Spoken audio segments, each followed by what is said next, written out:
মৃত্যুর ৩ সেকেন্ড পর মানুষের সাথে কি ঘটে? আসলে এই প্রশ্নটি একটা ভিডিও ভাইরাল করার কথা। কোরআন বা সহি হাদিসে ৩ সেকেন্ড বা নির্দিষ্ট সময়ের কোনো উল্লেখ নেই। কিন্তু মৃত্যুর ঠিক পরপরই মানুষের সাথে কি ঘটে এটা স্পষ্টভাবে বর্ণিত আছে। তাই আমাদের দায়িত্ব সত্য কথা বলা কোরআন হাদিস অনুযায়ী। মৃত্যুর পরপরই মানুষের সাথে কি ঘটে? সহি বর্ণনা। ১.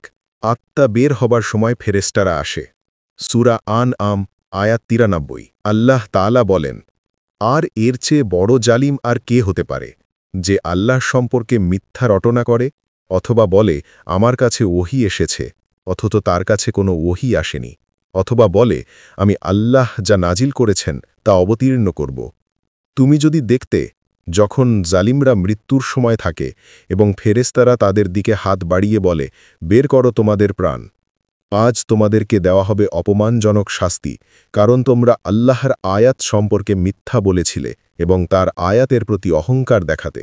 সূরা আনআম আয়াত ৯৩। এই আয়াতে ৩ ধরনের জালিমকে বলা হচ্ছে। ১. যারা আল্লাহর নামে মিথ্যা কথা বলে, যেমন বলে আল্লাহ এমন কথা বলেছেন যা আসলে তিনি বলেননি।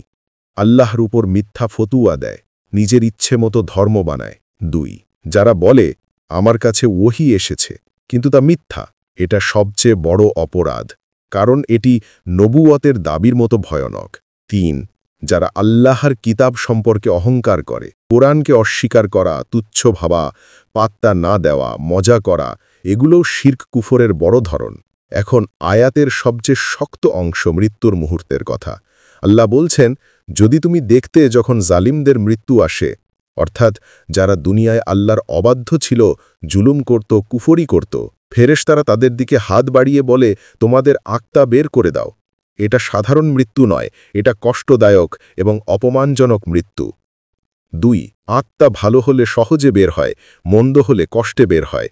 হজরত আবু হুরায়রা রাদিয়াল্লাহু আনহু থেকে বর্ণিত, রাসূলুল্লাহ সাল্লাল্লাহু আলাইহি ওয়াসাল্লাম বলেন, মুমিনের আত্মা বের হয় তখন যখন তাকে এমনভাবে টানা হয় যেমন সুগন্ধি থেকে আতর টানা হয়, অর্থাৎ খুব সহজে ও আরামে। আর কাফেরের আত্মা বের হয় তখন যখন তাকে এমনভাবে টানা হয় যেমন কাঁটাযুক্ত লোহার রশি দিয়ে ভেজা উল টেনে বের করা হয়। হাদিসটি সহি বুখারী হাদিস নাম্বার ৬৫১৯ এবং সহি মুসলিমে বর্ণিত হয়েছে। ৩. রূহ বের হতেই দুটি ফেরেশতা নিয়ে যায়। বারাহ ইবনে আজিব রাদিয়াল্লাহু আনহু থেকে বর্ণিত, রাসূলুল্লাহ সাল্লাল্লাহু আলাইহি ওয়াসাল্লাম বলেন, মুমিনের আত্মা রূহ বের হয় এমন সুগন্ধি নিঃসৃত হওয়ার মধ্য দিয়ে যা পৃথিবীর সবচেয়ে সুন্দর সুগন্ধির মতো। ফেরেশতারা তা বহন করে নেয় এবং একে অপরকে বলে, কি সুন্দর এই আত্মা। তারা তা নিয়ে আসমানের দিকে যায়। প্রতিটি আসমানের ফেরেশতারা একইভাবে এটির প্রশংসা করে। অবশেষে সপ্তম আসমানে পৌঁছানো হয়। তারপর আল্লাহ বলেন, আমার বান্দার আমলনামা ইল্লিয়িন অর্থাৎ উচ্চ স্থানে লিখে রাখো এবং তাকে পৃথিবীতে ফেরত পাঠাও, কারণ আমি তাকে সেখান থেকেই সৃষ্টি করেছি, সেখানেই তাকে ফেরত নেব এবং সেখান থেকেই আবার তাকে বের করব।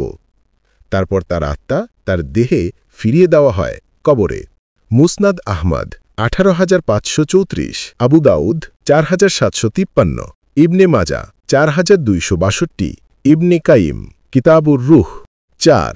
মুমিনের রুহ কবরের সময় কথা বলে, কিন্তু শোনে কেবল ফেরেশতারা।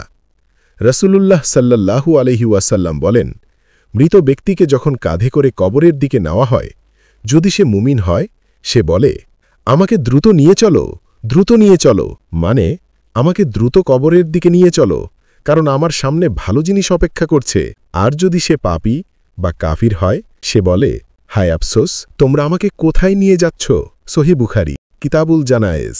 ৫. কবরের প্রথম ঘটনা, মুনকার নকিরের প্রশ্ন।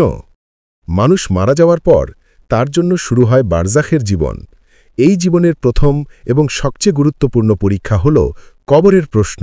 এই পরীক্ষার জন্য আল্লাহ ২ ফেরেশতা পাঠান, মুনকার ও নকির। এরা রূহকে প্রশ্ন করেন।